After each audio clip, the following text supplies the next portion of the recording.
Our heroine was reading a romance novel in which the main heroine and the male lead were fighting. The scene depicted Penny, a villainess, taking the maiden heroine hostage in anger. She pressed a sword to the main heroine's neck as the protagonist pleaded male lead to spare her. The blue-haired guy harshly cuts off this request, announcing that she is too type, and even as soon as she labors for him, it won't paint on this greedy lady. He reaches to retrieve his sword from its scabbard. This scene seems to be a projection at the wall of an excessively upward-pushed building. It depicts three guys in royal clothes, with pink, blue, and blonde hair. Three women in college uniforms looking at the scene enthusiastically praise the king. They continue to speak about the plot. Approximately Kailunuo, who turned out to be the grasped son, and Raphael, who is hardly remembered, although this is a recreation approximately him. Once they were about to pass the pedestrian crossing, they had been unexpectedly interrupted by a female, asking them to give manners. The women are apologizing, and all of a sudden they note the jewelry on the female. That is a restricted pair of earrings that may be acquired most effectively for rainy nights at Thrones. A girl with rings gets a message from the agency, Rainy Night at Thrones, with a proposal to take part inside the survey as a player from the Golden List for an extraordinary present. A lady is asking at her telephone whilst crossing the road, answering a questionnaire. One of the questions is which person she likes the most and why. She replies that the man or woman is a thief because she looks like her. The yellow mild of headlights distracts her. A truck flies onto the road. The questionnaire asks the ultimate query. What does she expect from the sport? The phone falls next to the girl in a pool of blood and breaks. I want to be cherished. Abruptly, the screen lighting up blue, indicating that the statistics collection is whole. A portal to the Digital International appears in it, which draws her in. A lady in a crimson dress and long golden hair seems from the other facet of the gap. The phone welcomes her to rainy nighttime at Thrones. The maid wakes up the golden-haired lady, who now seems like a toddler, calling her Mrs. Penny. She asks to act nicely, remembering the foundation. She is Penny Gladstone, the eldest daughter of the Gladstone family, the most respectable circle of relatives, no longer thinking about it royal. The stunned lady examines the palace wherein she is. She remembers Penny holding a dagger to her hostage's neck with a skull. From the beginning, hopes had been positioned on Penny. She was speculated to inherit the crown of God's daughter and produce glory for the family. But it has become a fable, the name modifications, and all wishes disappear. People around now pay attention to the little woman with pink hair.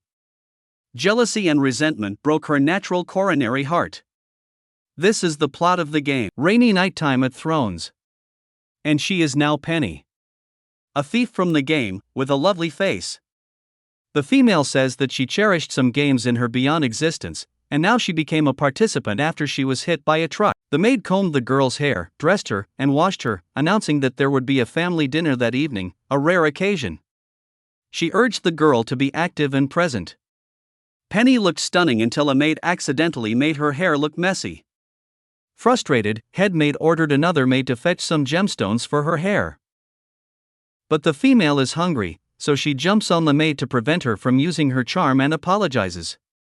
The maid freezes and falls subconsciously due to emotions. The female wants to focus on the tyrant Duke Jorno Gladstone. In the game, her death turned into because of him, Penny's biological brother. He generally hung out inside the knight's camp, so he had a close relationship together with her sister.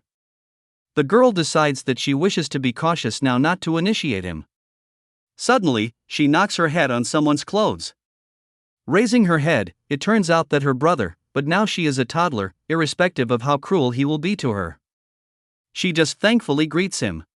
Ignoring her, he lifts the woman by her clothes with one hand and indifferently asks the maid who she is. The maid laughs, saying that in 4 years, Mr. Chow Lunua had already forgotten his sister. The girl sulks. The guy calls her a monster and pulls her cheeks. Penny gets angry in her mind and hits him. Chow says that it always seems like she's picking on him. The maid offers him to join for breakfast, however, he refuses because he has just arrived and needs to say hello to his mother first. The girl wonders why she never heard about their mother in the game. She thinks that perhaps if she can win her mother's love, she will be able to survive in the game. This is a great opportunity. She asks her brother to wait and runs after him. They walk down the corridor in silence. The mother is sitting outside, in the square. She is highly lovely with golden hair, blue eyes, and a long green dress. She praises Penny for coming, then grabs her and spins her around. The boy says that she spoils her too much. In response, his mother teases him, saying that it would be nice if he acted like a child too, and hugs Penny. Chow Lunua says he only came to accompany her to breakfast. However, the mother refuses. She says that Penny will also go with her and hugs her. The girl calms down in her hands and closes her eyes, wondering if her mother's embrace is truly that warm. She remembers how in her previous, real life, her mother screamed hysterically, threw things at her, kicked her out, and said it would have been better not to have given birth to her at all. The girl had started bleeding from a book hitting her head. With a depressed, indifferent look, she silently listens to the screams. "Mom, I am sorry. I will work hard," she thinks. The girl is pulled out of the terrible memory by Chow tapping her forehead. Mother explains that she was scared because Penny didn't wake up for a long time, repeating, "I'm sorry," and asking if she had a nightmare. The girl laughs confusedly, remembering fragments of a dream. She wonders if it was a memory from her past life and what kind of person she was there. Why can't she understand that? The mother excitedly asks if her illness has gone away and tells her to speak up if she suddenly feels sick. Chow brushes it off, saying that she just overslept. The boy informs them that he has returned home because the day of sacrifice will soon be here. Penny asks what it is, munching on the chocolate. Every 5 years, the Temple of Ernest holds a day when the future heirs of the main families visit them and listen to divine prayers. The girl mentions that this event is one of the updates of the game. She thinks she needs to get to the festival, maybe in that way she can find the game's development team and discover a way back. Penny excitedly says that she also wants to take part in the sacrifice to God. She looks up in surprise as Chow approaches her, leaning menacingly. He says that only the future heir of the family can participate and, grasping the hilt of his sword, asks if she wants to fight him for the title of heir to the Gladstone family. The girl is nervous and says she didn't realize this and just wanted to play. She decides in her mind that she needs to be more careful not to die. She hopes that her mother will protect her. She drinks a glass of tea and starts to cough. A servant with Chow rushes to her. The maid says that the doctor forbade her to drink ginseng tea, but she apologizes, saying that everything is fine. Penny wonders which doctor they are talking about and why she was never mentioned in the game. The girl recalls the footage from the game. In them, the grown-up Penny grabs Chow by the collar, asking why he forgot about his mother and treats that woman so well, even though it's all because of her. He pushes her and tells her to stop blaming others. Maybe Penny killed her. Why doesn't it work, sobs Penny, placing her hands on her mother's body. At that moment, her mother is lying on the bed, and he comforts her, saying that it isn't her fault but God's will, and it was God who gave her Penny. A blue glow emanates from Penny's fingers. She thinks it is all because of her, because she's not truly her daughter. So it doesn't work. In reality, she is the mistake that killed her mother. This is why she didn't attack Claire.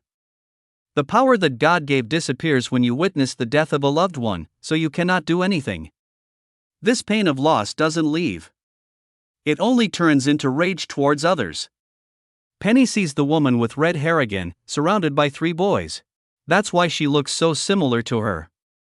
Penny's life is just like her past, she thinks.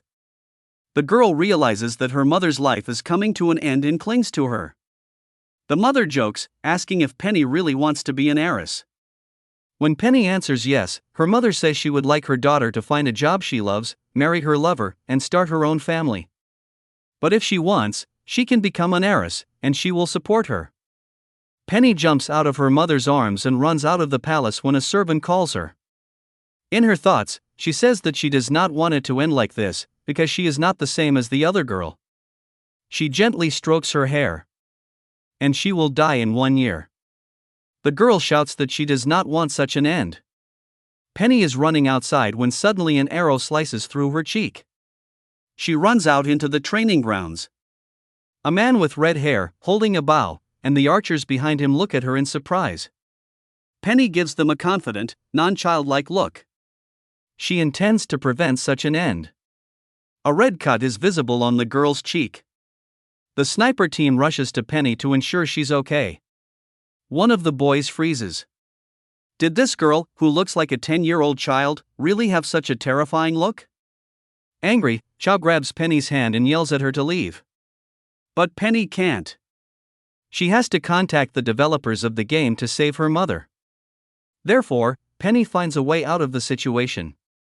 She makes a charming face and throws herself into her brother's arms. The men around are shocked. They didn't realize that the Gladstone family had such a warm relationship. Chow gets irritated, grabs Penny by the collar, and throws her over the fence, saying that it is too dangerous here. She shouldn't come here anymore. Penny is glad. Chow isn't as angry with her as in the game, so she might be able to make a good impression. The very next day, she follows her brother everywhere, trying to serve him. She brings cookies and water and constantly spins next to him. This behavior annoys the boy. It is too dangerous for the child. In the meantime, Penny happily runs to him with a first aid kit. Suddenly, one of the magicians, training, releases a purple layer of magic directly in her direction. Chow shouts, trying to warn them. He grabs Penny and covers her from the purple layer, knocking it blue from his hands. A loud explosion sweeps across the training ground. When the nervous girl opens her eyes and looks up, drops of blood fall on her face. It's her brother's wounded hand, which still shines with a blue glow. He looks at her with a firm expression and says that he warned her. It is actually dangerous for her here. A sign is posted on the gate of the training camp, prohibiting Penny from entering, otherwise, the prepared protective magic will activate. Penny is indignant. She did not realize that Chow would rush to block the attack in front of her. Penny sees a girl with green pigtails approaching the gate. She runs up to her and asks if everything is alright with her brother. However, she tells her that he has been healed, so there will be no problems on the day of the sacrifice and on the trip to the dark forest next week too. The girl wonders, isn't this a forest with high-level monsters? She wonders why they are going there. It turns out that although monsters become more active every summer, it is at this time that the flower, Tears of Earnest, will bloom. It's a very rare material, and the armor made from it will be able to block the fatal blow that will be dealt to Pan. Penny is in the library. She mentions that there are high-level players fighting in the dark forest, however, there is a way to get through this area without getting hurt. A woman finds the right page in a book. That's it. This is how she will bring the Tears of Earnest to Chow and repay her debt. On the training ground, something distracts Chow. They are looking for Penny because they haven't seen her since lunch. Tears well up in the girl's eyes. The green-haired lady had told Penny about Ernest's tears earlier that afternoon, and now she feared that Penny had gone to the dark forest to take the flower as a reward. The bowled-over boy gritted his teeth, fear creeping into his eyes. He quickly left the training grounds while his friends tried to stop him. Darkness was coming over the forest. A nervous Chow stood within the middle of the trees, calling out to Penny. He worried that it could already be too late. He looked behind a bush searching for her and froze. The burning red eyes of a large monster stared at him. It was a level 6 lion monster with scales on its tail. It was extremely aggressive and would not allow anyone to enter its territory. Chow was horrified. What if Penny had met this beast? Suddenly, he noticed a small leather glove lying near the monster's claws. A veil of horror fell over his eyes. With one swing of his sword, he cut through the monster's body. Desperate, he grabbed the glove and squeezed it. Chow shook, clenching his teeth, and stared into the void. Abruptly, he heard a voice. Shocked, he turned his head to find Penny sitting there, her face in the dirt, clutching her head with her hands. He called out to her, and she smiled happily to see her brother. Chow rushed to her and, grabbing her by the shoulders, sternly asked why she came here. Desperation appeared on his face. He had been afraid she had already died. Chow was visibly relieved. Penny asked him not to be angry with her and leaned into him. He silently pressed her to him with all his might. At that moment, Penny had a peculiar feeling, as if she wasn't being held by the cold Chow Lunua but by someone else. He had been afraid that he could lose her. Later, their mother asked the doctor what had happened to Penny. Chow told her that Penny had encountered a level 6 monster in the forest. However, the doctor said that on her body there were only small scratches from branches and bruises. She must have been lucky. Penny was sleeping on the bed. Chow, who had been sitting nearby on a chair, had fallen asleep with his head next to his sister. Evidently, he had been watching over her. Their mother asked the doctor to let her know if anything happened, and they both left the room. Penny woke up and looked at her brother. The bet had been lucky. Even if the level of the monster guarding the flower was high, you could use a paralyzing potion and get a break of 3 seconds. In the game, the monster version would hang due to an error. Thankfully, this bug also existed in this world. If she won sympathy, then she would be able to meet with the developers of the game, and she might be able to return. Penny stroked her brother's hair. She understood that after their mother died, her character would never be the same again. But perhaps she could live with Chow in harmony, like a normal brother and sister. She looked at her sleeping brother with a tender expression and asked him to wait a bit longer. Soon she would be able to return his former sister to him. A luxurious carriage pulled up to the high temple. Penny got out of it. As a citizen of the kingdom, she had arrived in the province where the worship of aristocrats took place. The girl was glad that she had managed to get Chow to bring her here, but to make her way to the main hall of the temple, she needed to get past the guard, a man with short gray hair. She said she needed to visit the restroom, and the man let her go, asking her to come back as soon as possible. She truly needed to return before her brother found out about this prank. However, suddenly, she was stopped by a scream. An adult man was angry with a child for stepping on his shoe. He pushed her, causing outrage among the people. They detested her. The man became enraged and swung his hand at the child. All of a sudden, Penny rushed to hug her, asking how long she'd been searching for her sister. She apologized to Victor from the Gladstone family, saying that this was her relative who had lived abroad for a long time. Victor was horrified and asked if this was the same cruel Gladstone family. The girl agreed and said that she could ask her brother and father to apologize to him. The anxious man refused and quickly left. The woman thanks Penny and asks her name. She reaches for her shoulder with her wounded hand, accidentally soiling Penny's clothes, and sullenly apologizes. Penny smiles and puts a bandage on her arm but hastily tells the woman that she needs to run, promising to see her next time. The girl watches Penny leave enthusiastically. Suddenly, her mother calls her, saying she shouldn't be there, but Claire, the red-haired girl, does not move. With pride in her eyes, Claire replies that she just met an angel, looking back in the direction of Penny, who is gradually moving away. Penny tries to climb a ledge to get into the temple but accidentally kicks someone on the head. It is a man with blue hair. Instead of looking angry, he grabs Penny and pulls her into his arms, saying she looks like a kitten. This is Dylan Hill, the crown prince of the Kanban Empire Lang. He owns a thunderbolt, is an official, and is one of the chosen. In truth, he's the leader of a secret revolutionary organization fighting for the rights of common people. Penny is confused. This character did not appear in the game. How did it happen? He is called. Penny gets up from his lap, embarrassed, bends down, and apologizes for her rudeness. Dylan grabs her hand and brings it to his face. Kissing Penny's hand, he says he hopes this isn't the last time they meet. The girl blushes as he smiles at her and leaves. Penny blushes in embarrassment, thinking about how handsome he is truly deserving of the title of King's Majesty.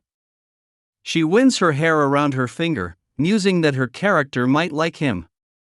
She recalls moments from the game, imagining a scene where an adult Dylan stands in the palace next to a woman with red hair, the main character of the story.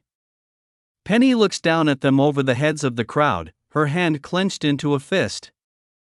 They are in white garments, getting married. She slaps herself on the cheeks, exclaiming that she needs to find a way out of here. The guard returns at the noise from the bushes and grabs Penny, asking what she's doing in the restricted area. But then, a woman of divine beauty appears before her eyes, with long white hair and amber eyes. A white dress with a gold ribbon flutters behind her like wings, forming a radiant aura. The guard next to her immediately bows, calling her a saint. The woman says that Penny is her guest and that he should not embarrass her. The guard apologizes and runs off to guard the gate. Thus, Penny finally enters the temple. The walls are decorated with luxurious, expensive ornaments, and in the very center is an icon of a woman with long white hair and flowers in her hands. The girl makes a guilty face and apologizes, suddenly falling to her knees in front of Penny, calling her big brother, and begins to beg for forgiveness. Penny looks at the girl in confusion. She gets angry and demands to be let go. However, the girl clings to her leg and begs to be heard. Finally, she wipes a tear from her face and stands up, allowing Penny to look at her once more. Amber eyes are complemented with gold jewelry. Small lily flowers are carefully scattered on her head, highlighting the cold, white-blue color of her hair. Her ears are down, like those of a mythical creature. Penny thinks about the women on the game development team and admits that this one is definitely very attractive. With burning eyes, she concludes that it must be Mrs. Niwa Nozomi, but the girl denies it. She reveals that she is actually a man from the development team, Jing-san. With a proud face, he explains that he had long begged Yusi to create such a character for him. He is still proud of his appearance in the game when he says that women with large breasts are best. Penny comes up from behind and tries to choke him with white tape. With an angry face, she threatens to kill him if he doesn't shut up. Suddenly, clarity returns to her eyes.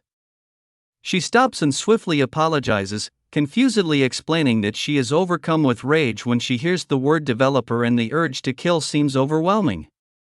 Beaten with fear, the boy listens to her explanation in silence. In the end, Penny looms over him, her face menacing.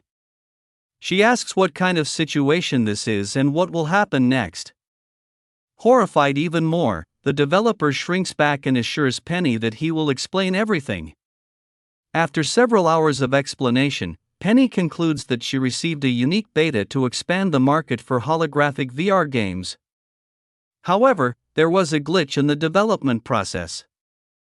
The developer, guilt-ridden, explains that due to lost time during the summer holidays, all developers had to work overtime for more than 3 months, but the overtime bonuses were delayed until the application was submitted. As a result, programmers accidentally penetrated the hosting of the game servers. At that very moment, the girl entered the game, transforming it into a magical reality. A blue aura from computer calculations and systems appears around the blue-haired individual. The developer explains that they are unsure of the exact reasons, but they know one thing for certain. He highlights red elements in the schematic. This game world has become uncontrollable. A portal has appeared in it, into which she accidentally entered. Playing with the red flickers in the schematic, the developer asks if Penny was making a wish to the system when she received the invite code. Penny looks confused and troubled. Blue schemes circle around her, turning red. She grabs her head. She cannot remember. The developer is surprised by this answer. She explains that since entering the game world, she has lost all her memories. However, she still has her common sense and her experience of the game as a modern individual. Her memories of who she was and what kind of relationships she had with those around her have disappeared. The developer seems pensive. A shadow of sadness creeps over his face. After a silence, he shares his theory.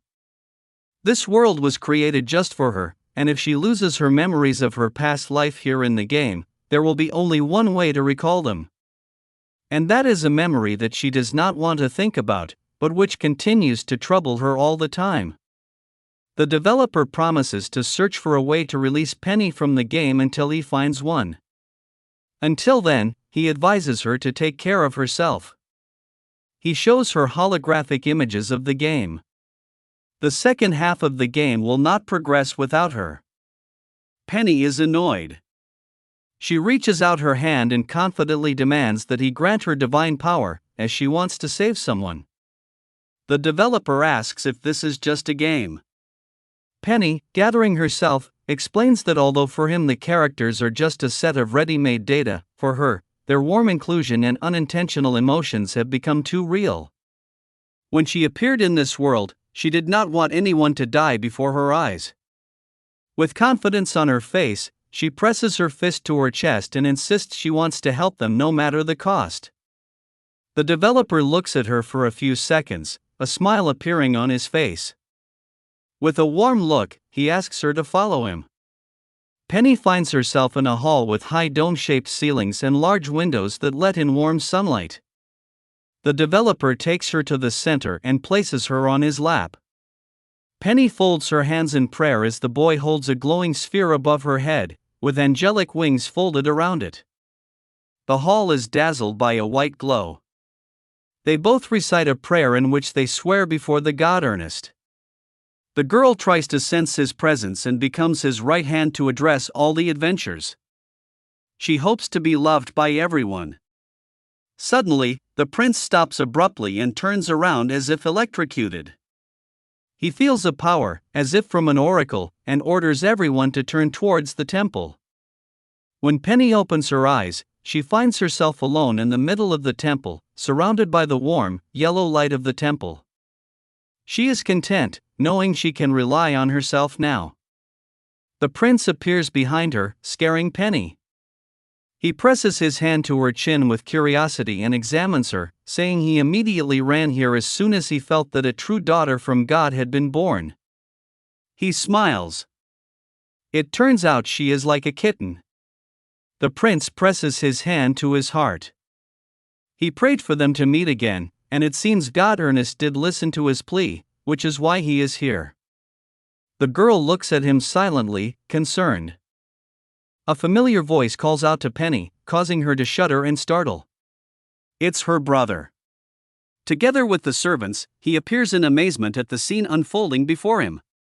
Prince Dylan turns to him first, giving him a warm look. He recognizes him as a boy from the Gladson family. Chow humbly bows his head before him, addressing him as Your Majesty. Chow gives Penny an annoyed look, scolding her for going out to do something alone again. Penny cringes under his gaze and mentally apologizes. With a displeased expression on his face, Chow walks closer, grabs Penny's hand, and apologizes to the prince for being rude, explaining that he has to pick up his sister. The girl next to her laughs awkwardly. Suddenly, Dylan also gently takes her hand, not letting her go. He smiles gently at her and asks her to listen to what he wants to say. The girl looks at him eagerly. The prince leans down and kisses her hand. He asks her to become the future queen of the empire. Penny flinches in surprise. Penny stares at his face in silence. A clear feeling washes over her. He's lying to her. She feels it, even though she has lost her memories, because she was good at reading people in her past life. Dylan's words sound good, but his eyes don't reflect his smile. It feels like he proposed to her, even though he has no feelings for her, just because she is blessed with power. The girl clenches her teeth. She remembers the prince gently holding the hand of the red-haired girl and pulling her close in a dance while Penny watched them from the shadows. Surely, he'll abandon her, just like he did in the game. Rage seizes her. Penny's brother comes to the rescue just in time. He pulls her away from the boy and says that his sister is too young to marry and asks the prince to stop joking.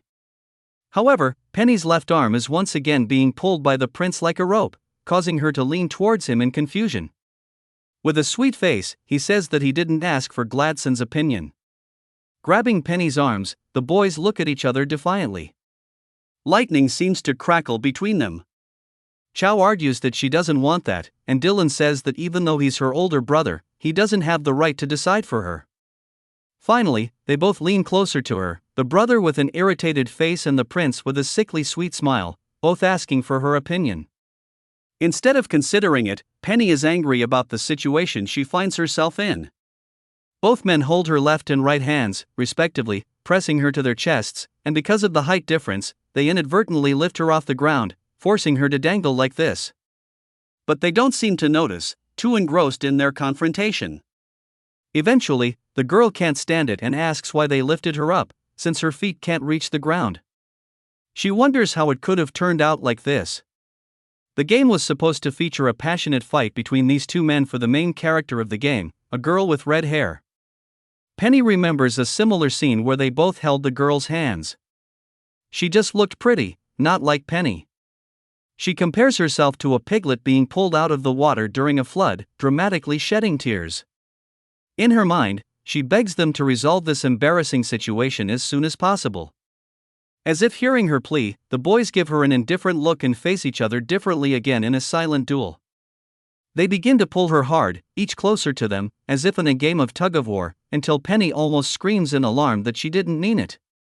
With a detached face, the prince suggests a way out to determine which of them is the winner through competition. Exasperated, Chao agrees and suggests the idea of sword fencing.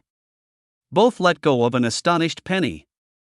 They seem to have lost interest in her altogether. Dylan objects, the weapon is too dangerous, and the girl should not witness the bloody scenes. Instead, he suggests another option. Play cards, much to Penny's surprise. Camus cards. Rumor has it that this game was created by the goddesses Ernest and Alton during their vacations in heaven. It was introduced to the empire by the saints, and it quickly gained popularity throughout the nation. Now everyone knows something about her, both the king and the 3-year-old child. The guy with the red hair is thinking about the choices that will be made by the Camus cards, knowing that they will be witnessed by the goddesses themselves, making it the most suitable option for their duel. Ultimately, he agrees. The prince, holding 6 golden cards in his arms, explains the rules with a smile. There are a total of 53 Camus playing cards, and one of them is the goddess of darkness, Altina. Cards are dealt to each side in a certain order. Players play cards that create a pair. The first player takes a card from the second player's pile, and if it forms a pair with the first player's cards, then he can play that pair. If not, then the second player takes a card from the pile, and so forth. The first player to play all their cards is the winner. Penny, after listening to the rules, thinks for some seconds, and then she is shocked. It's an ordinary card game, Queen of Spades. Finally, the game starts. They're joined by the servants of each side, who look at each other defiantly. The prince watches Chao's annoyed face with a grin. The presenter announces the beginning of the Camus game. Penny still hasn't left. She points at herself in surprise and asks if she was going to say the Queen of Spades is match. The presenter embarrassedly says that, in fact, this was the first name of the Camus cards that were distributed by the holiday. But the prince thought that it sounded too difficult, so by order of His Majesty, the name was changed to Maps of Camus. Penny takes it out on herself. Although Penny is a thief in the game, she is still a daughter of the Gladstone family. And so, her marriage may be determined by an ordinary game of Queen of Spades? This is bullying. Meanwhile, the prince and his brother had already taken their seats across from each other at the table. Dylan decides to take the card first. Penny is satisfied. Her brother is usually unemotional, so it will be hard to read his mood from his behavior. That's a big advantage. The prince reaches for the map of Altina, the goddess of darkness. Chao is visibly happy. Dylan immediately decides to change the choice, and Chao falls flat on his face. Penny is confused. Is he really that easy to read? The guy draws 5 diamonds and is glad that he didn't draw Altina. Giorno is instantly dejected. In her mind, Penny is already taking out all her anger on her brother and yelling at him to stop showing his emotions so plainly, or he will be easy to read. She immediately decides that she needs to do something. She leans into her brother's ear and whispers that he's going to win for sure.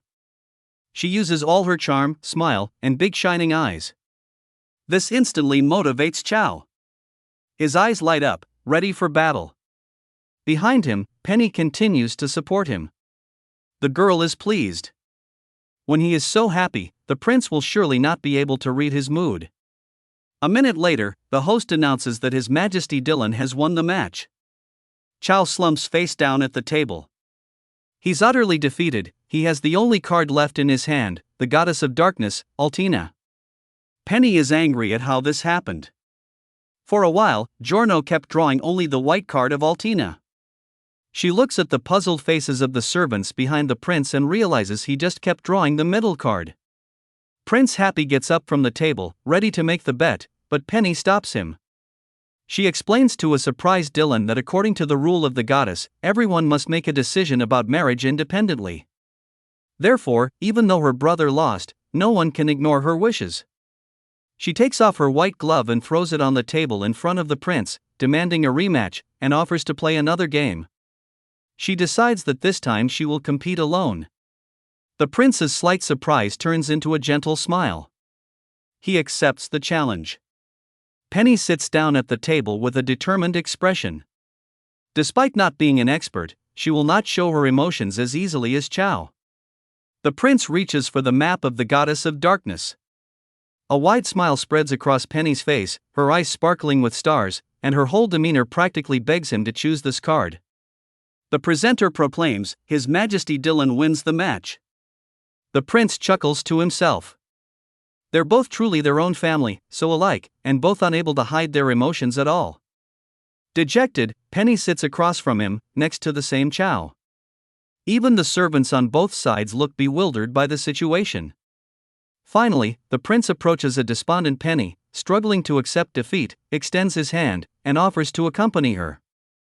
Now that he has her consent, the next thing he plans to do is meet each other's parents. He smiles broadly, radiating affection. Penny shudders, and Chow next to her seems to slump even more. Carriages are moving along the road. Dylan and Penny have already been left in one of them. Chow was placed elsewhere. The girl is visibly nervous, trying to figure out how to get out of this situation. Instead, the prince looks at her with a calm smile. She folds her hands in prayer but nervously asks if the prince is sure of his decision and if he needs more time to think. After all, they just met. But the prince good-naturedly replies that this isn't a problem at all, as among nobility, partners rarely see each other before marriage, so there's no need to worry about it. Penny tries to persuade him again, saying she's too young, but the prince immediately dismisses it, stating that they will only get engaged first. The girl adds that she will still need to get permission from her parents, which is so difficult. The prince laughs, asking if they're not going right now to Gladstone Palace. After all, the girl can't stand it. She shouts that she doesn't like the man at all, clutching the hem of the dress on her knees with her hands. An awkward silence falls between them for a few seconds. The girl waves her arms nervously and apologizes, searching for the right words. The man gives her a detached look and asks what it matters. The girl freezes in surprise. The prince waves his hand lazily and says that she doesn't understand the meaning of their marriage at all. A person who is blessed by God appears in the empire every 20 years. Yes, it is endowed with holy power. It brings hope to the people of the state, thanks to them. This is why holy powers are so different from any other form of magic. They can be used anywhere. Although such power falls into the hands of other empires, it will not be able to be used for its intended purpose. This power will bring tragedy and misfortune to the people of that country. Accordingly, marriage with one of God's blessed ones is only a way to maintain balance. Dylan finishes explaining when the horses carrying the carriage reach the palace walls. In truth, the essence of this marriage is to ensure the strength of peaceful life and balance for the empire, and it has nothing to do with whether they are both in love or not. With an attentive face, Penny listens to his words. The carriage pulls into the shadows, so everything around them goes dark. The prince says that he can give her some time to reflect on this fact and accept it, but he hopes that the girl understands what his intention is. Darkness covers his face as, with a sad, stern look, he says that the empire will not allow anything to disturb its balance and harmony. When the sunlight again enters the windows of the carriage, the boy's face immediately softens. With a gentle smile, he says that Penny's normal life will be taken care of with the utmost care, so she need not worry at all. Kindly, he asks if everything is okay because the girl looks pale. Penny frowns and looks at him dejectedly. The prince smiles an evil smile. His purple eyes seem devilish in the dark. He says that generally, a dark ecosystem like this usually makes human beings depressed. Penny clutches the dress in her lap once more. She is aware that this man in front of her is not at all like the prince she knew. 2 carriages are already standing in front of the golden gates of the palace. The woman thinks that, although in the game, Dylan could occasionally be strict with Claire, in most cases, he was always very gentle and attentive. The prince offers her his hand and thanks her. Penny gets out of the carriage unexpectedly. The girl notices her brother from the side, who looks back in their direction. The prince smiles teasingly at him. She realizes that Dylan's words were a threat, and if she refuses him, she will most likely die early and even involve other people in all this. Penny looks timidly at the prince. And what should she do now? The 3 of them head to the palace through a wide street in the middle of the square. Chow leads the way. Dylan says he has actually known the Duke for 2 years. But this is his first visit to his palace. Penny is surprised that he knows her father. In reality, even she hasn't met him. The prince smiles genuinely, saying that her father is honestly his mentor in a way, and he always heard from him that Mrs. Gladstone is a very elegant and beautiful woman. He hoped it wasn't too rude of him to arrive all of a sudden. Chow calls out to her mom when she sees her ahead. She seems surprised to meet them. She is holding a shovel in her hands, which does not match her long green dress, and is digging something in the ground. Nearby, a dejected servant holds a tray. Tries to eat a spoonful of a dirty-colored liquid that emits an ominous, dark aura. The lady shouts that it smells horrible and tastes even worse. Chow is indignant and tells her not to waste the food. He turns to his mother, asking if she was going to bury this dish while they were gone. The family is sitting at the table. The depressed mother is trying to drink the liquid, and the embarrassed maid is pouring another plate of food from the pot. The lady tries to make an excuse and says that she is just clumsy, to which the man immediately stops her. Then why did she try to be clumsy, knowing how clumsy she is? The mom, with tears in her eyes, grunts that today she drank tea at the countess's house, and all the women proudly told what they were making for their children. Scarves, chocolates, jewelry. It all seems so happy and harmonious. Her mother wipes her tears with a handkerchief, explaining that Giorno doesn't come home very regularly, so she wanted to show him her motherly love. At this, the boy pushes away the plate with the risky meal, announcing that it is not necessary to cook for them. The greatest manifestation of motherly love is simply being there. The lady becomes upset, saying that her son just doesn't love her anymore. This scene is watched silently by Penny and the prince. The girl asks him what he thinks about the elegant and beautiful Mrs. Gladstone, about whom their father had told him. Dylan, being apprehensive, is covered in sweat. The man turns to the lady and only smiles warmly at her, as if responding to a joke. Penny understands. He smiled just to avoid answering. She thinks to herself that this is very hypocritical. The female is called by her mother. She instantly turns to her with a wide, beaming smile, asking what the problem is. The prince looks at her annoyingly from behind, as if to say that she is the same hypocrite. The mom gently smiles and pats Dylan on the head. She didn't recognize him. Calling him adorable, she asked what his name was. The prince introduces himself. He's Dylan Devonshire. Not believing her ears, the woman freezes for a moment and, with a trembling voice, asks if it is really him. She blurts out that he is a prince. The mom freezes in place. Her soul seemed to fly out of her. She had just called the prince adorable and patted him on the head like a pet. Penny anxiously tries to explain the situation, waving her hands. She says they met at a holiday event and became such good friends that they stayed in touch. But the prince decides to get straight to business. He smiles and bows to Penny's mother, who is sitting in front of him on a chair, puts her hand to her heart, and asks her to allow him and Penny to marry. The woman gasps in wonder. Chow, standing behind them, grows irritated once more but looks away. Dylan confirms the words about the wedding and takes a surprised Penny by the hand, pulling her close, as if in a dance. He says that they are the most perfect couple that the goddess of destiny herself created. The mother shudders in alarm at this. She tries to smile lightly but says that the two of them are still too young for marriage, and they can only talk about it when they're older. Penny happily hides behind her mother, sticking her tongue out at the prince. In her mind, she praises her mom and also silently asks her to dump the pot of inedible mixture over his head. But the prince doesn't back down. With a gracious smile, he asks her to trust him and says that it will be the happiest and most successful marriage in the empire. He explains that Penny has been blessed by divine will and has received divine power. Consequently, if she enters the imperial family, her power can be used to its full capacity. The mother's head is dizzy from the amount of information, but Dylan continues. He explains that it will also be very beneficial for diplomacy. He has developed a political plan for the next 10 years, and he can share it. Finally, the mother can't stand it anymore and tells him to shut up, knocking over a pot and a chair. She tries to hit him, exclaiming that she doesn't understand a word.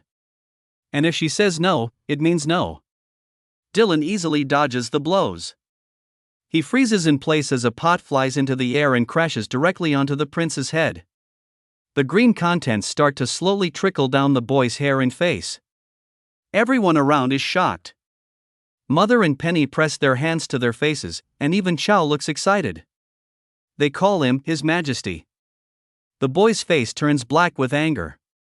He stands in silence as an ominous black aura surrounds the pot, and a green liquid drips from his chin.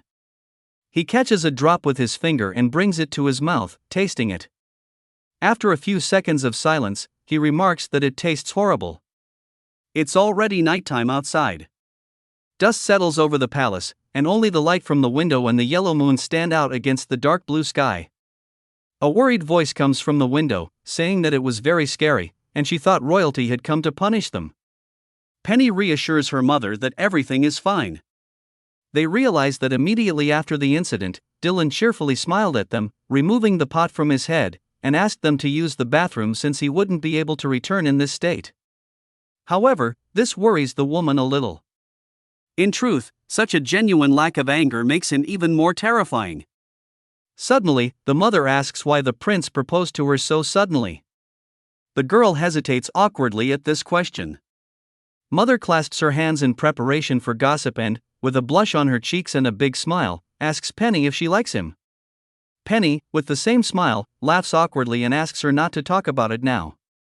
However, in her mind, she screams, how could she possibly like someone like him? She decides to talk to him when she gets the chance. Penny's voice turns serious. She places a cup of tea in a saucer with a golden ornament and says that something else is more important now. She casts a confident look at her mother and says that she wants to see if her divine power can cure her mother's illness. Her mother is immediately shocked but reassures her that she's fine and she doesn't need to try so hard. However, Penny rushes into her mother's arms, who is taken aback. She looks at her with wide eyes and, in a pleading voice, asks her to at least try to do it. The woman's eyes widen in surprise. Whether it's such mature behavior for a 10-year-old Penny or her stubbornness, as if she knows something, Mother smiles reassuringly but furrows her brows, pleading not to be in such a hurry as Penny stubbornly and hopefully pulls her hand to guide her to the bed. A few minutes later, the mother is already lying on the bed, and Penny is standing next to her, holding her hand, and warns her in a grown-up way that she is going to start trying to heal. The woman tries to translate it into a more playful setting, so she teasingly calls her a little doctor. Penny squeezes her mother's palm in hers and places it against her forehead. In an instant, a warm, yellow light erupts from her hands, illuminating the woman's focused face and beginning to spiral around them. The yellow light slowly fades away. Penny slowly opens her eyes and asks her mother how she is feeling. The woman, with closed eyes, thinks for a moment, then places her other hand on her chest with a smile, saying that it's too fine, and she feels her body relax. She tries to open her eyes, but the lids are too heavy. She suddenly feels a little sleepy. Penny reassures her, saying it's fine and she can sleep because she's going to stay with her. It's almost morning on the clock, and the twilight covering the room gradually turns into morning white light. Penny remains seated next to the bed, holding her mother's hand, continuing to fill her with a warm yellow glow until she begins to feel short of breath. Penny senses that the disease doesn't want to go away and is almost at the edge of her capabilities. Her face is red, her eyes look tired, she has healed her mother all night. Suddenly, a ball of dark purple magic emerges from her mother's chest.